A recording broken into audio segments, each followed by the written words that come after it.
Bonjour à tous, je suis Bush, coordinateur d'émission, Mayotte la première. Nous sommes le 26 mars, 11e jour de confinement à Mayotte. Et j'aurais bien voulu vous parler d'autre chose. Là par exemple, j'ai la mer devant moi, elle est calme. Ça donne envie d'aller plonger, ça donne envie d'aller pêcher, ça donne envie d'aller faire plein de choses. Mais non, pour l'instant, on est tous logés à la même enseigne. Confinement, confinement, confinement, c'est le mot d'ordre en ce moment.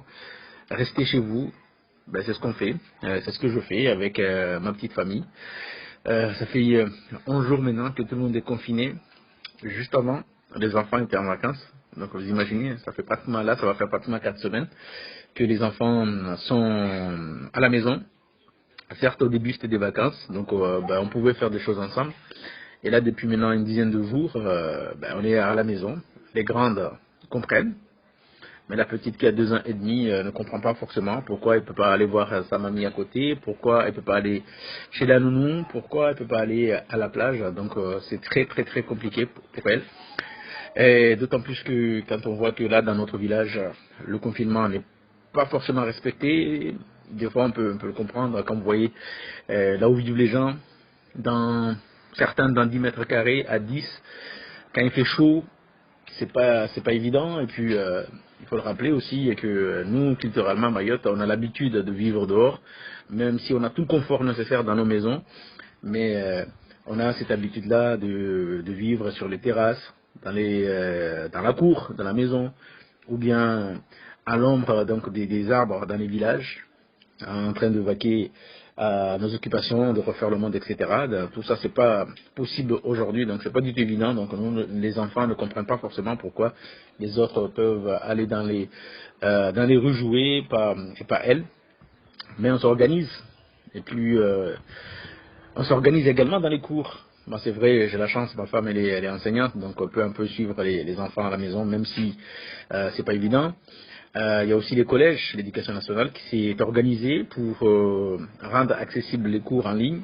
Là, je tenais aussi à rendre hommage aux profs qui jouent le jeu, parce qu'il y en a vraiment qui jouent le jeu, qui viennent, qui demandent par des échanges de mails comment ça va, comment ça avance, etc. Et puis il y a le CNED aussi qui nous donne cette possibilité, qui permettent aux enfants donc de garder le contact avec l'école. Tout ça pour vous dire que c'est pas du tout évident à gérer. Nous, les parents, c'est sûr certain. On a nos habitudes, comme beaucoup, aller au travail, aller vaquer à autre chose. Là, c'est pas évident. On vit 24 sur 24, 7 sur 7. C'est sûr, de temps en temps, il y a des prises de bec, comme on dit, il y a des chamailleries, mais tout ça, c'est rien. Mais en tout cas, nous, les enfants, ont compris que la seule solution que nous avions pour l'instant, c'était de rester à la maison, de rester confinés en attendant que cette vague passe. Et puis, on espère que ça va passer pour qu'on puisse revivre comme avant.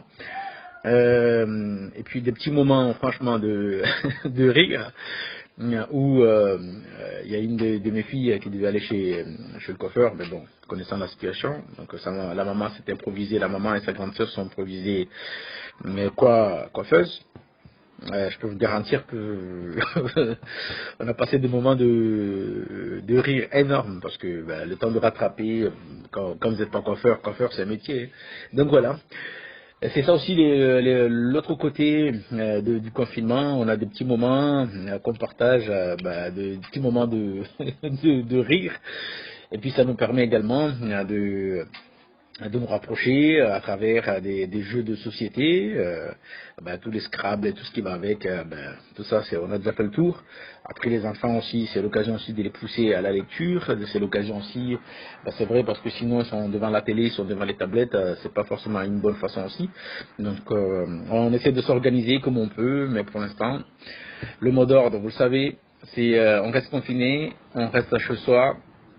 Certains ont du mal à le croire, mais Mayotte est touchée aussi par ce coronavirus. Donc les cas, on